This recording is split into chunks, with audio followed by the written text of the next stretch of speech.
Assalamu alaikum, all the Nayadin TV viewers, especially as in I promised, we're going to start a new program. Most of the programs we do, they were actually in Urdu or might be Punjabi, but I thought we were missing big time the youth in UK, and now we're starting a new program which is mainly is going to be in English because I have Mr. Mohsen Qureshi is with me, who does speak our language, but his comfort zone is English. The odd time I will do use a little bit Urdu in there, but mainly we will be talking as in English. So Mohsen, first I really want you to just introduce yourself and by profession what you are, and then we'll ask you some more questions. Yep, sure. Assalamu alaikum. Thanks for having me as well, first of all, Faisal. My name is Mohsen. I currently work in an independent special school in a behaviour support role. A lot of the children that we work with have difficulties in early stages of their life. So some social, emotional, mental health issues. So I've been working there since last year, November. And prior to that, I worked in loss prevention 6 years, which is security and investigations. But I was also a trainer in conflict management for about 2 years. And yes, studied here as well. Went to Liverpool John Moores University. Was there for 4 years too. Mohsen, my question is, as I know a lot more about you, I heard you actually passed the exam as a building surveyor. Is that true? Yep, that's correct. I studied architecture for a year, then I changed to building surveying. And Right, okay. once I completed that, the recession hit around that time. So a lot of companies were looking for people with experience, but a lot of us didn't have it at that time. So we just started working in whichever field and have slowly built our ways up since then. Right. Okay. So the only reason you left the building surveyor things because you were not finding the job. Is that true? Yeah. That's correct. Yeah. Lack of Right. opportunity. And especially when you take a degree as in a building surveyor, and is all of a sudden you go into a different field, do you not feel kind of a little bit uncomfortable, or is he quite okay with you to do anything like that? Personally, with university, the education side was good, but I learnt more about life as well. It was new experience living outside independently. I think it's good because it opens people's mindset up. You realise the world's a much bigger place than the few streets you grow up in and hang around in. And I've met and made friends still till this day from all walks of life, different cultures, different ethnicities. And that's helped me open my mindset and my thoughts and feelings towards other people. And even so, I didn't start working in that field. The field I'm in now, I'm very much enjoying, and I've managed to get further qualifications since. So I think learning and education is a constant thing throughout life, and we shouldn't just limit ourselves or restrict ourselves. Well, do you not feel? I mean, obviously, I'll further down. I'll go and talk to you some other issue. It's just while you're saying somebody who built his career as in a building surveyor, and then choosing totally other field. I know, I understand. It was a bit of difficulty of yours, especially when you kind of already not finding the jobs. That probably be the reason, is it? I think it's common within the youth, and it's common within the UK that you may study something, but there's not always a demand in that field. But I think the worst thing a person can do is just sit there and do nothing. This day and age, some job and some work is better than nothing. Even if you start somewhere, you have to start at the bottom and slowly build up and gather the experience and things. And yeah, and I think it's just one of them things we have to be able to adapt. If something hasn't gone the way we planned, and even then, you're fairly young at that stage. You finish university at 21, 22. There's still so much more life and experience you could get, and even education or further education. Right. Okay. So basically, you didn't find as in that much of a difficulty apart from not finding the job. You Yeah. choose one field to another. Right. Yeah. So as much I know about kind of your history, you are close, young man friend to me. You've gone into the security side. Yeah. Right. So what degree did you have in security side? Because you've done Basically, I know normally security jobs are quite standardized. People think anybody who's fit like you has a bit more muscles, they can do the job, right? Okay, but suppose I don't think you are doing the job because you got the muscles.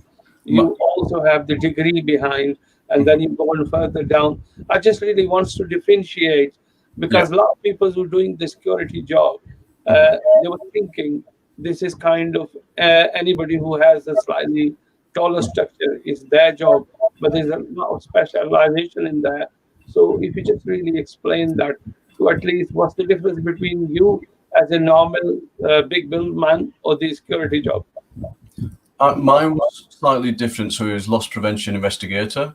So we did investigations also. We looked into any way we could save the company money.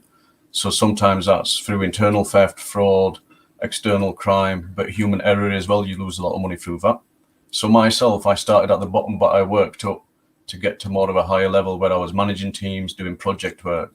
And then I took on the responsibility of being a trainer in conflict management. So that's the extra qualification I got from there. And I would go around different parts of the country and do courses for the people that worked with us. And then from me having the experience of being a trainer in conflict management has helped me get into my current role, working in the independent special school.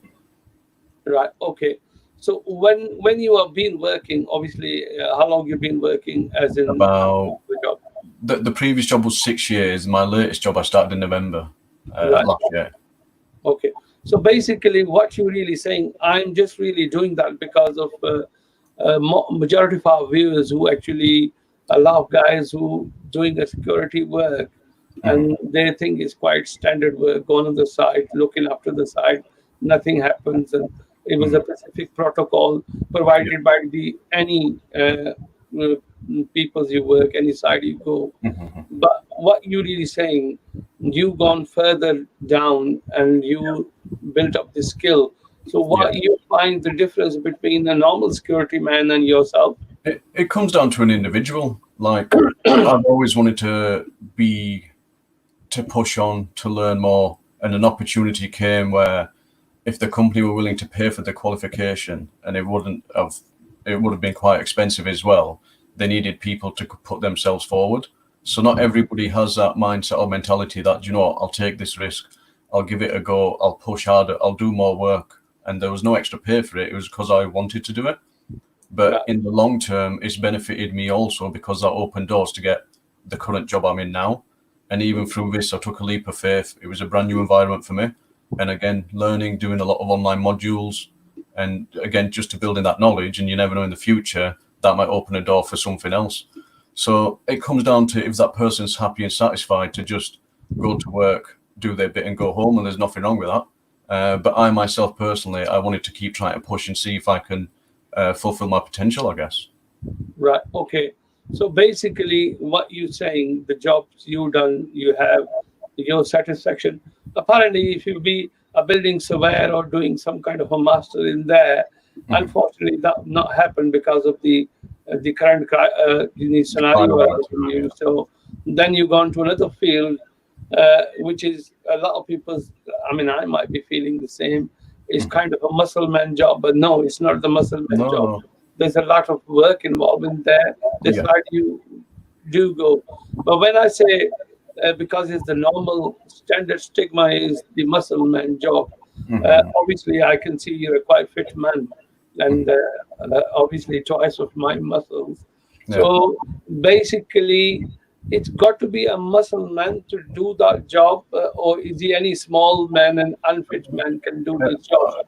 I feel it comes down to your skills as a person. Because even when I was training people in conflict management, it's how you can find solutions with the words that come out of your mouth. Right, And a lot of it is you don't want to go hands on, or you don't want to, because with this country, there's a lot of comebacks as well. So if you say or do something wrong, you could potentially lose your job. But the skill of it is being able to de-escalate a situation just by speaking to people. Your right, communication skills, your people skills, reading a situation and understand what's going on and trying to find the best and easiest solution, especially if you're working in retail, customer service, things like that. A lot of people will start recording things now. or people post things on social media. It's bad brand damage for the company you work for. So there's a lot of things you have to take into account. So the skill is de-escalating it with the words coming out of your mouth, or trying to get that understanding, or realizing why a person's upset. And even in my current role, a lot of it, even though it's education, half of it's to do with behavior. So if these children have got challenges, difficulties in life, they're not going to study, they're not going to learn if they're feeling anxious or heightened, if they're not in the correct frame of mind.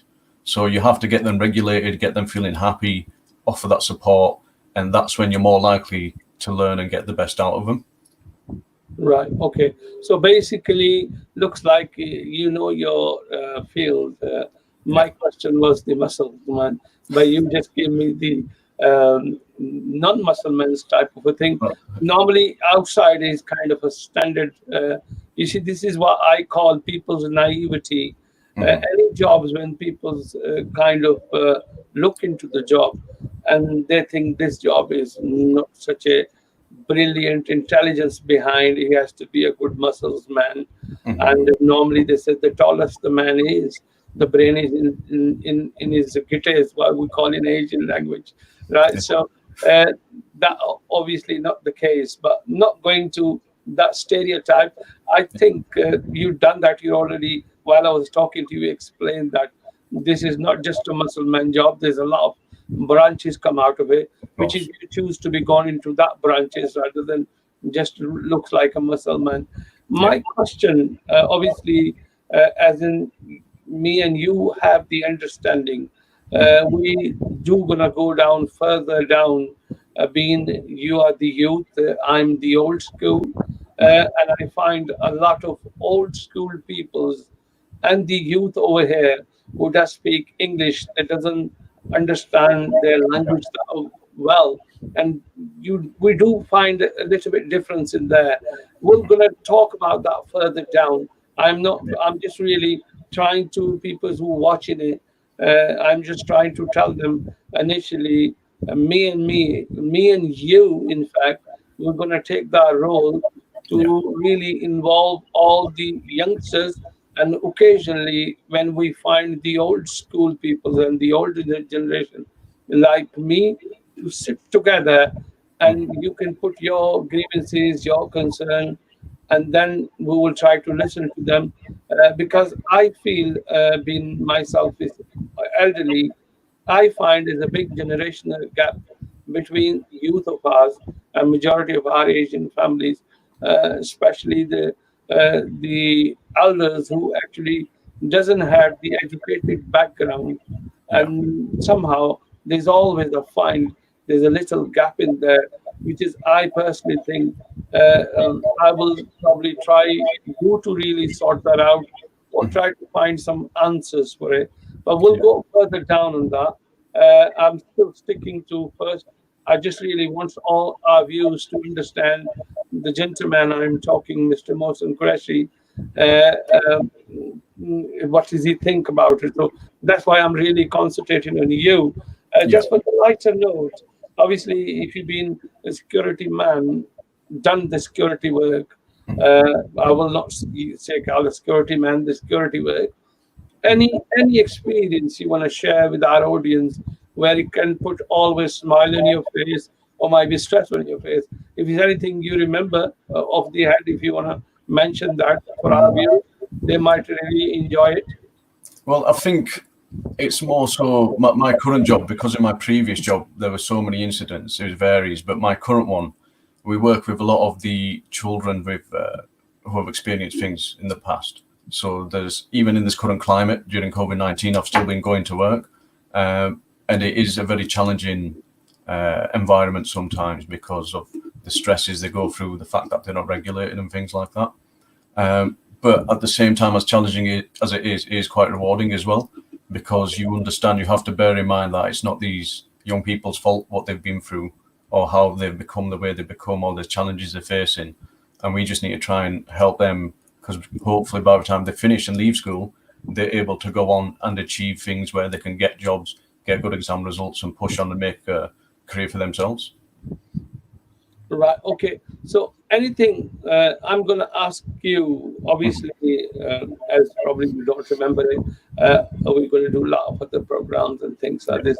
We will instigate on that, especially from the security. Mhm. And now the job you start, Mhm. that is actually the children's with the learning difficulty or their social It's behavior. If you explain that for our views, I know this is you. I understand the reason why I'm asking you that question. Our viewers don't know what you're doing and what type Mhm. of children you're dealing with it, Yeah. and what is their demand, and obviously upcoming societies. I think a Yeah. lot of new things is coming up. I think this is one of them. So if you just really explain what type of a children you deal with it. So a lot of the young people, they have social, emotional, or mental health issues, or some of them have autism, or some of them have ADHD, or they may have a mixture of a few. What I've noticed is once I got into the field is how much mental health is on the increase. I think what's changed is that there's a lot more resources out there. There's a lot more help out there. There's a lot more support. So when we were younger and in school, if somebody was showing troubled behavior, they may just get expelled from school or excluded from school. Nowadays, the mindset's changed in the sense that all these behaviors that are being displayed, they may be seeking out help. They may not have the capacity to just say, I'm struggling. They may not have the support there to be able to go to someone and say, do you know what? I need some help. I'm going through a tough time. And now they've realized that there's further into it as science has developed, as people's understandings have developed. There are a lot more schools like this, which are independent schools where there are children who still potentially have a future, where a lot of time and effort and support and hard work goes into it. But the hope is the end result that these children will be in a better place mentally and be able to regulate themselves so that they can go on to the bigger world and actually get on with life successfully. Right. Okay. So Mm, basically, as in the field you're working, yeah. this is obviously, if you really go to the third world countries, Mm, they probably don't understand yeah. sometimes. Sometimes they say, "Oh, the children is very naughty," or the children are, Yeah. But there is also in the family this certain behaviors, certain things, which Yeah. is really any normal kid they are bugging them. Is Yeah. that type of a kid they have a bad family, or sometimes people children It's don't have the psychological problem? a lot of the ones which have the social emotional has been due to what they've experienced through their parents or childhood growing up. So if certain parents have been maybe had alcohol issues or domestic violence issues, these children see that. And there's some children we work with are very large families, and they may not just have that time and attention and that affect and that love that they require. So even with the Asian families, I understand they operate a bit differently, where they might think, no, no, he'll be fine, he'll grow out of it. Or years and years ago, they may result to beating. Even in third world countries, they may still result to beating. But one of the things I realised, which was interesting, that the number one cause for some of these issues is neglect. So Right. if there's a lot of neglect to the child, they are then more likely to. But the other thing I think we have to remember, which is important, is a lot of children, especially in this country, coming from ethnic backgrounds, there's a good chance they are likely to have these issues because of them having to not, they can't live a normal child's life sometimes. If their parents don't speak the language, they're having to take further roles, translate things for the parents, they're not having a normal, steady childhood. So some can be greater impact because of what they're seeing. Some can be from traveling, leaving third world countries, war-torn countries. That mental effects will stay with them. Right. Okay. So what you're really saying here, I'm just let me correct it because you just really raised the questions in my mind. The children you deal with it, are they really travel from the outside, like like people come from the Europe and Pakistan or different part of the world? So is that type of a children you dealing with it, or you dealing with children who actually born and bred here, and their families issues and things like this? Something you just clarified to me, then I understand what kind of scale is into all sides. And then next question is it a lot of Asian families? because Asian married with Asian. I'm not talking about the cross marriages there, right? Uh, Mhm. I personally, if you correct me if I'm wrong, Mhm. I understand our Asian way of growing children. We are quite good bounding with the children, Mhm. especially the Asian background. You probably find odd numbers who doesn't have the good Yeah. binding. So I personally feel our children doesn't have these type of psychological problems, as in bad parenthood or something like. There will be some, but it will be very small number. Yeah. The only things I can relate to, as you mentioned, they my parents doesn't speak English very well, and Mm. the children who grown into the English school and that mind of a difficulty, and Yeah. then our parents. So I'm going to come to that subject because Yeah. I just want to narrow it down. So our parents are actually slightly old school and being a Yeah. Muslim as well. So somehow school is showing something else. Children are coming home. There's totally different Mm. scenario. We'll come to that. Is he the big numbers of children you dealing with it? What type of children they are? If you just explain me. The majority of the school I work in are born and bred in England, but they have come from various parts of the country. So they may have had to leave because of safeguarding issues. They may live in care homes now and things like that. But my concern is that potentially for the future, there may be more affecting our Asian communities as well, because there's a lot of different circumstances now where there's a lot of children going through divorce, whose parents have gone through divorce, sorry.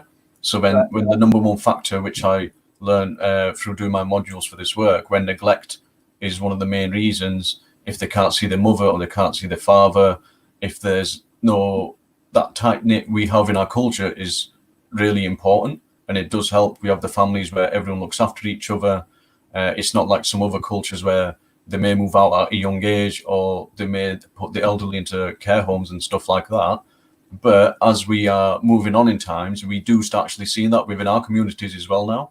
That family structure, that family bonding is slowly just kind of deteriorating away. So in the future, there may be more instances like this where we do see more children from Asian backgrounds in these type of schools as well. Right. Okay, so let me correct it from my viewers' point of view. I Mhm. understood. I'm just going to repeat it. So, Sure. what you're really saying, the majority of children you come across, the children you're dealing with, the psychological problem is due to families' fights, over drinking, taking drugs, and something like this. That's And quick examples, yeah, yeah. so it's basically 99% children are actually coming from this type of background, have a, psychological, emotional Mm. problem. So you don't find many Asian in there, or is he there's an The, Asian? I know, as you're saying, I'm mm. coming to that subject further down, but I'm just really narrow it down. Then we'll come to the next one. The example I gave is just one example. There Right, could be various. There could have been parents or members in the parents may have sexually done something to the child. There could be, yeah, it could be deaths, it could be bereavements, they could have self-harm issues. It's very, very broad. I thought to keep it simple, I'll just give an example, but right, they all have very, very different. Each child we work with are very unique. So in a class of 7, for example, if I work with, one may have autism, one may just have social and emotional issues, one may have autism and ADHD. So each child is very, very unique. right. The positive behavior ADHD. plans we put in, the Uh, support we give to that I'm child just is. stopping you. Mhm. Just for the viewer's point of view again. ADHD, what is that? If you just explain it, It's, so yeah, it's where, to keep it in simple terms, it's where someone finds it difficult to keep themselves regulated. They may become hyper. A lot of them do have to take medicines for it as well, just to keep them down on baseline level. Because when right, they become hyper, that's when other issues happen. There may be property damage. They may harm others. They may potentially try to harm themselves. And I'll just fill in autism as well. Autism is known sometimes as ASD, so it's autism spectrum disorder, because it is very, very broad again. right, But these people, they just see the world in a different way. They have different challenges. Sometimes it might be sensory, the way they see the world. Sometimes if you explain something, they might take it very literal. So if you're being sarcastic or having a joke, they may process things a bit differently.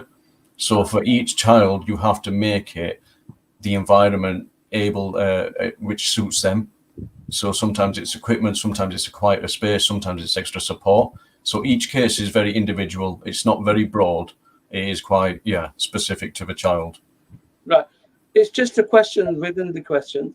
Yeah, So I understood that from the viewer's point of view is mainly at this present moment the type of children you're dealing, and most of the cases are coming in there because this department I never heard of it is kind of a new one. yeah, Obviously, I don't know what kind of a funding available in that. We'll come to that further down because these are the issues which is obviously these type of works. Everywhere we have a funding cut, so we have issues with Asian youth plus jobs. We'll come into that. yeah. So what I am really saying here, for the viewer's point of view, this is specifically children you dealing with who have, bad background means growing up the family fighting, drugs and all that. And these children you're dealing with, from your experience, how long it'll take them children to become a normal, or is it kind of no going area? Just It's what is your experience saying? it's more so just to get them the help and experience to be able to get a good education and give them that support. So some of them who I work with are in a year 7 group, so they will have a good 4 or 5 years in order to be able to push on. And we've already seen a lot of good progress in the matter of a few terms. So it depends on the environment they're around. The teachers and the parents have to work together hand in hand. We communicate with them regularly. So that extra support or the work that's been done, we're all working together and we're all pushing in the same direction. So it can always help that you need to have that support around you, even if it's outside of the school environment. If somebody's going through a hard time in life or a hard phase in life, what that person needs most is support. If there's no one for them to help and no support to go to, this is where people will then turn to other things, whether it's drugs or other issues, because they're just trying to find some type of closure or help them get through this phase of their life. So it's not, it applies everywhere, personally. Right. No, my question was, if the children come to you, what age is normally, what are you finding? Obviously, the older schools, as in the older children's, they're probably already set in their way. Their emotional problem, obviously, that's gone. Now, obviously, this thing is recently phenomena. Government of Britain realizing this these type of issues. I never heard of that before. So Mhm. obviously, as in the world is developing, there's new problems are coming in there. Yeah, yeah. From your experience, from age what to what, where the children are with you, then after that, They're then all age, right, all age. We have a primary setup, we have high school setup. It's through all ages. So it again, it depends on primary how when I much of. said up to the matric. Do you have a So college? Do you have a college? no, no, no. Right. There's no college set for them. There may be out there, but Right. in my environment that I work with, there is a primary setup and a Right. secondary setup. And just to answer a bit more of the question previously you said about their futures, we've had public speakers come in who have Right. been to similar schools or who have had autism, and they do that as a profession. And he's gone on to write books to again share this knowledge of his experiences and been very successful. So we can only do so much and help so far. But again, it comes down to an individual themselves as well. What are they wanting? How their parents support. So even with myself, if I finish university, I could have chose the option of sit there. I could have chose the option of carry on further studying, or I decided to think I'd rather work, gain experience, get some money, and take that route. Right. Okay. Mm. The question within every time you say something, something comes in Yeah, my mind. So basically, what you really understood, obviously, the children are you dealing with it. They must have come through system, the social yeah, yeah, service, yeah, bringing that. yeah. I feel there's a lot of people who actually kind of not come in the system. They're Mm. probably already suffering from autism and all of the Yeah, yeah, problems. yeah. So obviously, what happened with them? But I'm saying that. So how these students of yours, Mhm. which way they come through? They come through the social services, or the teachers recognize it? How did they really come to your kind of center?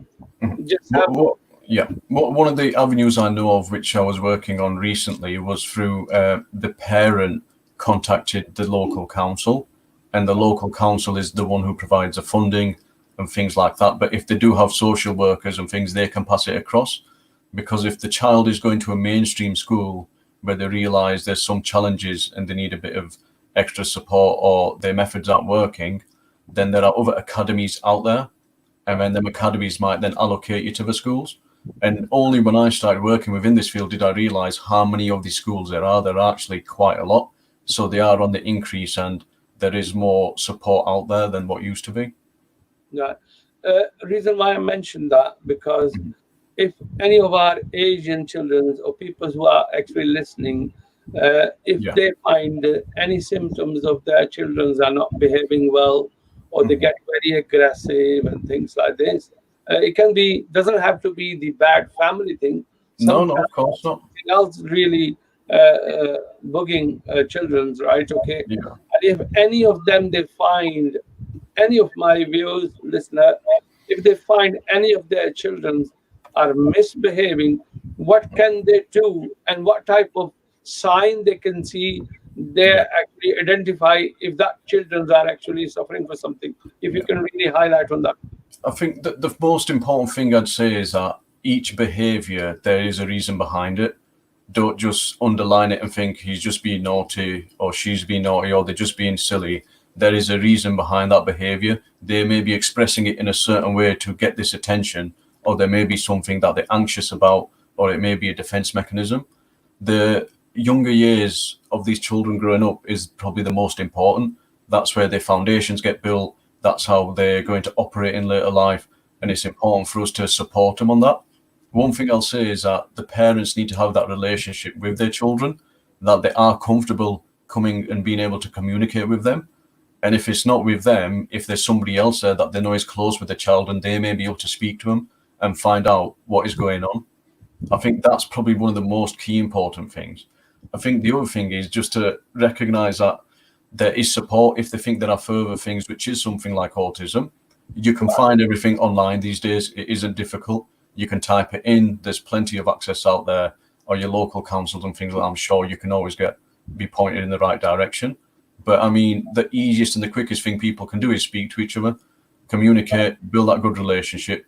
Because even the kids I work with, you have to have that trust first. If they don't trust you, if you're not going to build that relationship with them, they're not going to listen, and they're not going to realize that this person's actually trying to help me. Right. Okay. No, my question is, I understand. We'll go further down. Say, for example, anybody who's our viewers, they might have a children have these kind of a difficulty Hmm. where they can approach. I know you're saying online or probably go Yeah. to local council.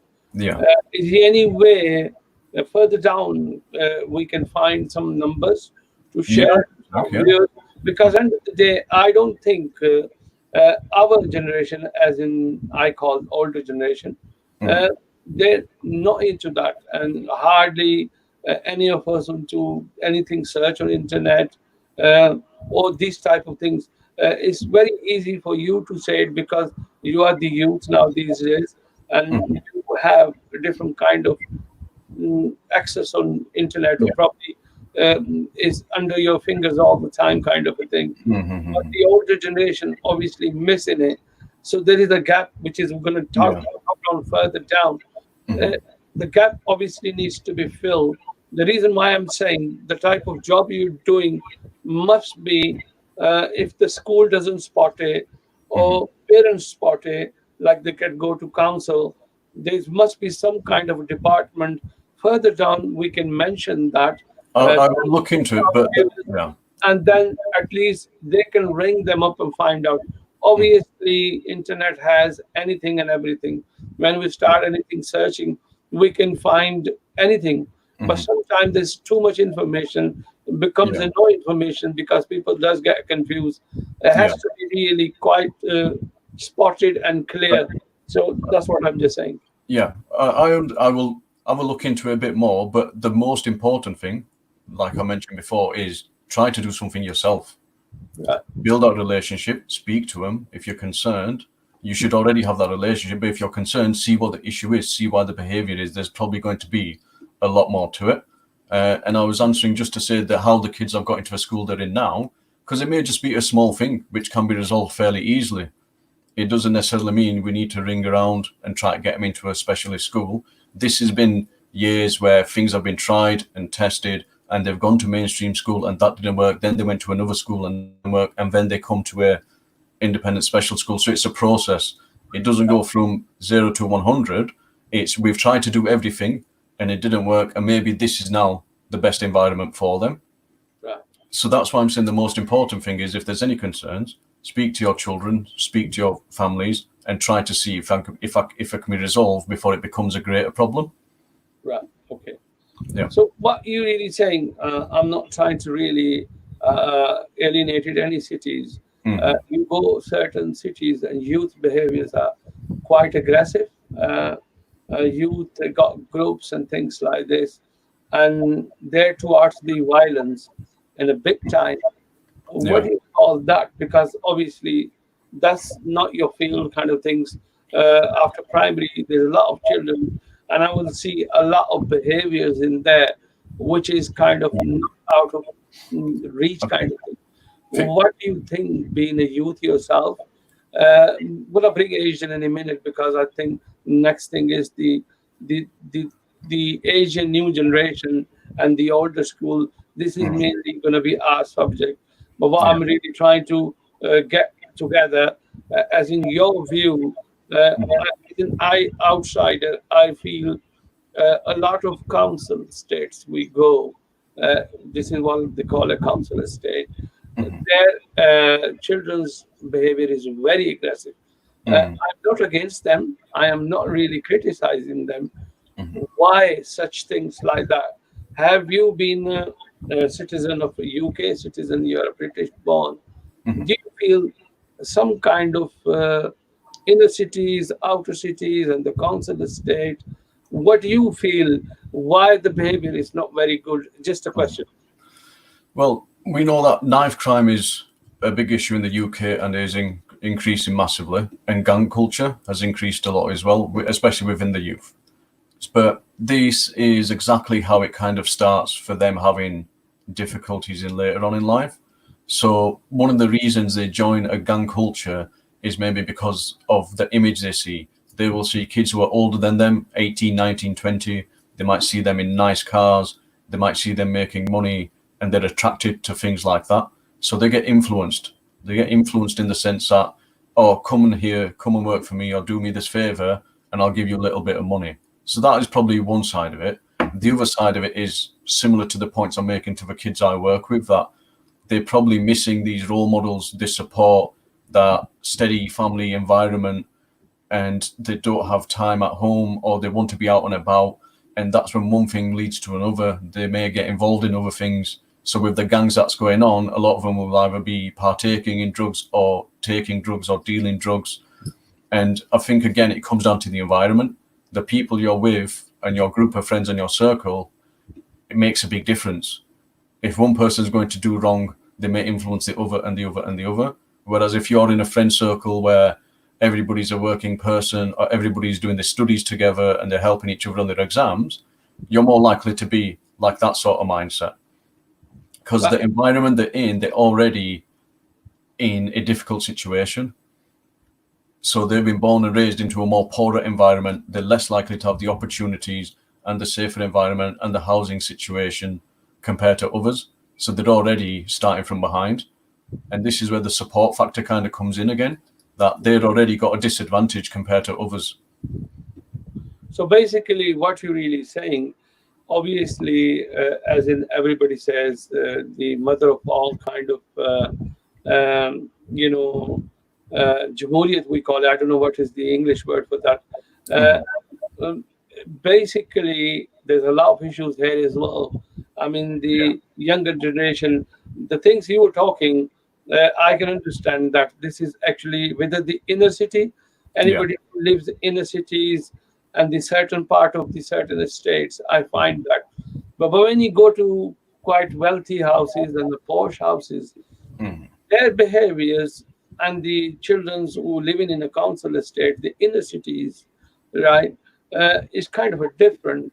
And unfortunately, if I'm not wrong, I can find a lot of children who actually in UK, which a lot of people probably don't understand, and I do understand. they from reasonable wealthy background. One, Mhm. they will seems to be finding a decent job very well, and suppose they study very well than inner city children, but they do that. But saying that, within the same thing, Mhm. you done the masters, not the masters, the degree in Mhm. the building surveyor, and you end up in totally somewhere else. Mhm.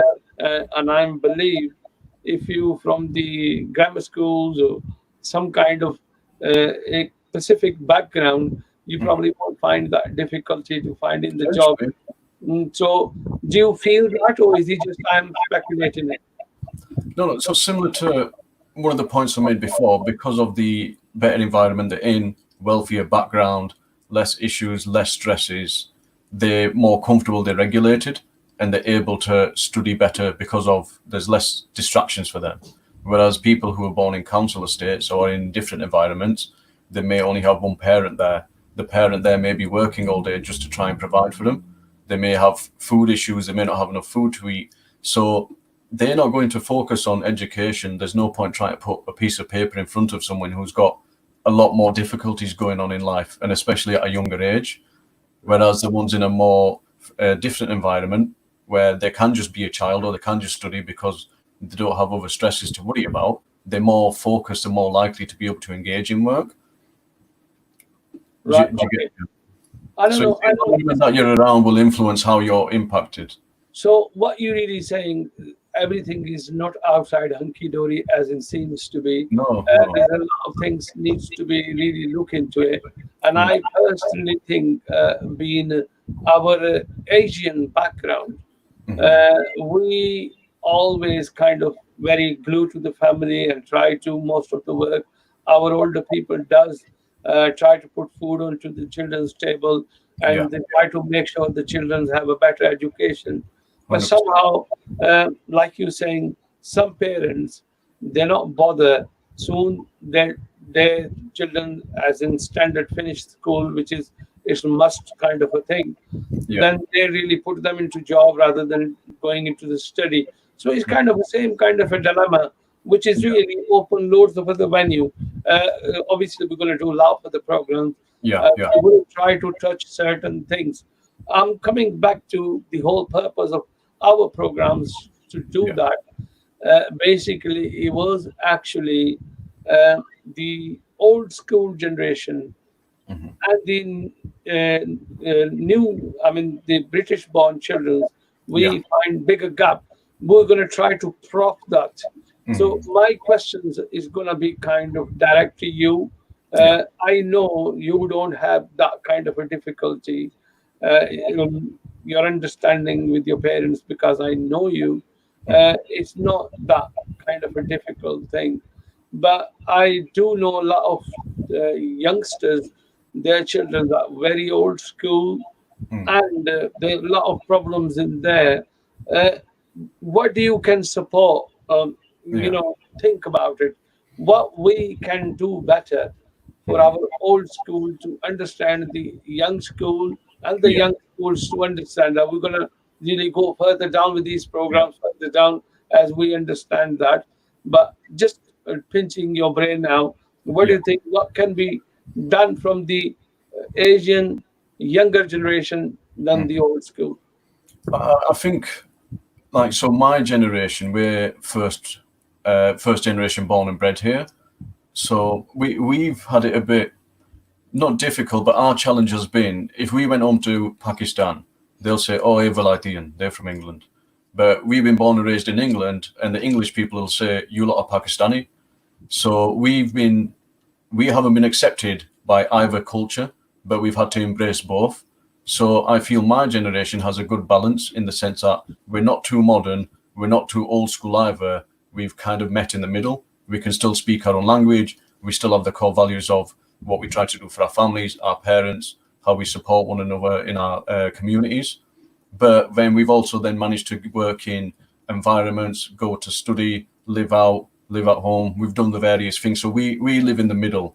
I think the divide's gone greater with the generation after ours because Right. a lot of them don't even speak our language or their culture is extremely more English or British than it is Pakistani, but there's pros and cons from both cultures, from my opinion. So there's certain things which I've come across with the old school thinking which I don't agree with, and certain things from the more modern things that I don't agree with either. But it's just about having that balanced approach, I think. And that again comes back to the communication of understanding as well. So they have to understand, the old school have to understand, why is it that people are disagreeing with us now, or they have a different type of mentality. Well, Mohsen has loads of questions because my thought of I'm going to prop every question and any questions. I might, when I'm propping the question, I might addressing somebody's issue. My question was because we're going to do further programs. Yeah. We've got another 10, 15 minutes to finish this program. This is the first program. I'm just trying to pinch your thoughts. I Yeah. was just trying to our viewers to understand we will involving the English youth there. They are most welcome. Obviously, from now onwards, you want to do your own program. I will be staying as a co-host Yeah. and try to instigate things. Somehow we can bridge the gap between the young and the old school. So any message because programs is gonna vary because a few more questions. So I'm gonna bring message in the end. While you are growing, Mohsen, obviously you are locally. I know where we are, and you studies that. You made a lot of Asian friends.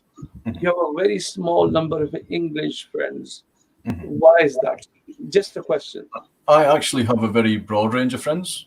Okay. So my Asian friends are the ones you see me with because we live locally to you. But my friends that I studied with in university was a good mixture of Indian, Pakistani, Bangladeshi, different types of Asians. But then from my work colleagues, I have various ethnicities, people with African descent, Eastern European, English. It's just the circles vary. And I think that's one of the things that's helped me because I've managed to make them relationships with them, understand about their culture, show an interest, and that's helped them understand our religion more and who we are more. So even one of my English friends that I work with a lot, he went on to join the police. I went on to move into a school, and we used to discuss things a lot. And I used to tell him about Islam and why we do things and some of the stories. And because he kept an open mind and I kept an open mind, that's how you're going to get a better understanding. Because I can try to be the nicest person and try to educate or help someone, but if they're not wanting to know or listen, you're not going to get nowhere. But by me having that approach where I take an interest in their cultures, in their beliefs, in their religions, why they think the way they do, help develop my understanding. So tomorrow when I come across that culture, I already know how to act, how to behave, why they do things a certain way. It puts a person a step ahead. Right. Okay. So basically, this is a new for me because I didn't know. That's the Yeah, question I asked because I personally know you. I thought majority of your friends are Asian. Uh, you don't have many English friends, but you just explain it. You yeah, does have, but obviously locally, as in when you live in the area, yeah, you have majority of Asian populated area. So okay, yeah, I can understand that's probably one of the reason. yeah, My other question is, obviously being a Muslim child, and you have some kind of things to follow. Uh, English culture has a lot of freedom and a yeah, lot of things. So how do you see that? Do you think that probably uh, I'm just really wants to look at your point of view because I've seen a lot of youngsters, yeah, lot younger than you. You are actually slightly older now, as in when you were 16, 17. Just if you want to recall, what kind of things is in your mind when you're growing, yeah, type of activities outside in society, the night clubbing, the drinking, how much resistance you been put it on when you were young, and what really made you what is right and what is not right. So just because why I'm asking the question, it might be some youngsters or might be the older people who watching it, they can use that as an example. uh, so it's that type of a thing. So if you can really yeah. try to answer me that, it might help some. some of the youth who's growing. Yeah, I think the youth who are growing now, their environment's slightly different, but there will be relatable points. So when we were growing up, there was very few ethnic people in our year group. So there was a lot of racism, discrimination, things like that, challenges we used to face. Luckily, thank God, the country we're in is quite progressive. Now, fast forward 15 years, a lot of the issues and struggles we have to face, the younger generation won't face. Because now with racism, if you're calling someone racist names, they can get you can get police involvement and they can get charged for it. I think that again, a lot of people, it comes down to again your group circle, the friends you're with, the people you hang around with, how they're going to influence. So if I enjoy playing my sports, I play for a cricket team for a few years, or even football, I will hang around with them and keep myself occupied. In terms of other things, if they're going to go out and about or try things, that's just an age and a phase thing personally. You can try to say to somebody so many times, don't do this, it's not good for you. A lot of time people like to learn the hard way. All you have to do is hope that it doesn't become an addiction for people. So people might go, they might mess around, they might try night out. I've worked security for nightclubs for years in the past as well, and I've seen the worst side of things. So people always think nothing will happen, but it's human nature, I guess, and it's the curiosity. The older you're getting, you want to try more, you want to experience things. And thank God, a lot of the people I know have all been perfectly fine, but people will go through a phase maybe and try things, and it's just that it's an age thing, I think, personally. Right. Okay. It's just a part of life, going through the experiences, having a bad experience potentially, and realizing, you know what, this is why this is wrong, this is why this is bad. You can give certain amount of guidance, but sometimes they have to learn themselves as well.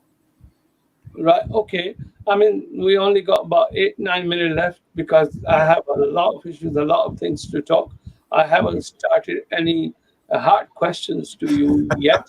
Thank you. We will be doing it further down. As in, I actually started this program. My whole purpose is being Nyadin TV. We, as in a community channel, Yeah. what we trying to do, majority of our Asian, the overseas, we call it overseas when we're talking about the Pakistan side. So in here we are British, we are dual national. So we needs to do some kind of a role in the society. Yeah, of course. If there's any problem in our society, we can understand the young school, and we try to bring the old school some kind of a common point. Uh, and initially, what we going to do involves some load of other youth in it, and to put their question Yeah. in there, right? Basically, as in we going along, I think we will call this program the mindset. Yeah. So basically, this is what we really gonna concentrate from the Yeah. future. Well, this was one of the points I wanted to make as well, that with times changing all the time, we have to be able to adapt. But in order to do that, you have to have a certain type of mindset. So with all the COVID thing that's happened, we're not sat in a studio, we're doing it via webcams. Everyone's always having to adapt. So even the bigger picture with our communities, our elders or certain people can't be stuck in a certain mindset which worked and operated 40 years ago, 50 years ago, because the country we're in is different. The way the youth is growing up and seeing the world is very different. So we're having to constantly adapt, but we have to have that open mindset and be able to understand, right, why are these things going on? Right. Okay. I mean, you touched that because COVID-19, which is coronavirus, right? Yeah. Okay. I was not going to ask these type of questions. We'll leave it for the later on. But Yeah. you actually, last 5, 7 minutes, you bring me onto it, right? Yeah. There's a lot of speculation outside there, right? Yeah. All sorts of speculation, which is further down. We'll always, every programs we do, we'll talk about 10 minutes. What's really instigates you, what you can see. Yeah. But the speculation outside, which is really does affect in a lot of people's mindset. People Yeah. have a lot of confusion, and especially our Asian people are actually somehow they're not dealing it with it very well. In the social distance things, which is Yeah. I find quite painful with the Asian community than Yeah. the English community. Somehow, I find our Asian community taking these things very lightly. So, what Mm. is your point of view, right or wrong? Yeah. Obviously, this discussion is not going to be done in 5 minutes. Yeah. Obviously, every day things are changing. There are a lot of news stories coming out Yeah. within the UK, and people are really anticipating the way the national health deal with it, the way the people are dying in here, uh, Yeah. 5G, the all things, right? Okay, just to summarize, what do you think, and what kind of a message you wants to give it to the youth of UK, the viewers? You can give the message because we got Yeah. uh, is our transmission is 56, nearly 56 minutes. We have the last 4 minutes. Yeah. So, any message to them, and then Mm. further down, obviously, we'll do some more programs and bring some new people in there as well. I think one of the things I'd like to clarify is that it is real. People have passed away from it. The numbers may not be as accurate, but now we've started testing, the death rate actually hasn't slowed down. More and more new cases are being confirmed.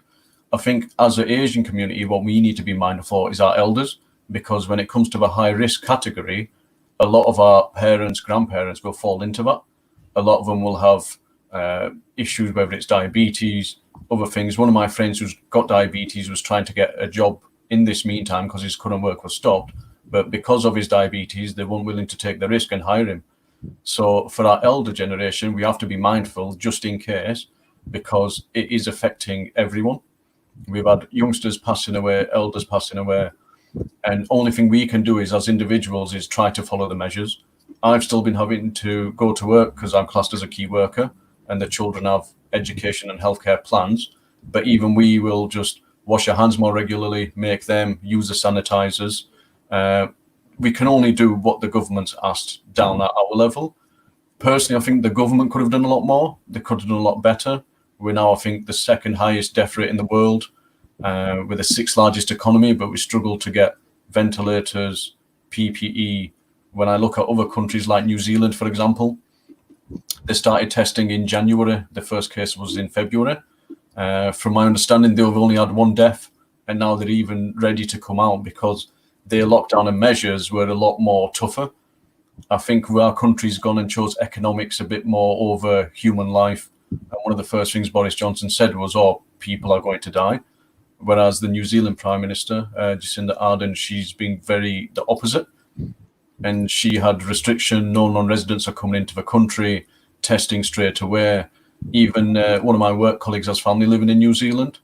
And she said if they want to go to the supermarket, they have to send a text. It's like a risk assessment's done. What is your age? Are you in the high risk?